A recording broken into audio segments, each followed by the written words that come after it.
High বন্ধুরা, দেখুন আমাদের এখানে বন্যা হয়ে গেছে। আমরা খাওয়া দাওয়া করতে পারছি না। তো যে যেখান থেকে এই ভিডিওটা দেখছেন, লাইক কমেন্ট শেয়ার করুন, বেশি বেশি করে শেয়ার করুন। দেখুন এখানে কত লোক দেখতে এসছে, বন্যা দেখতে এসছে।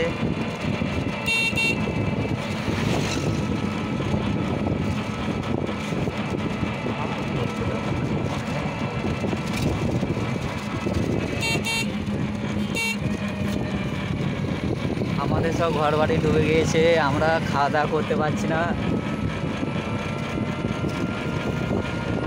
তাই আপনারা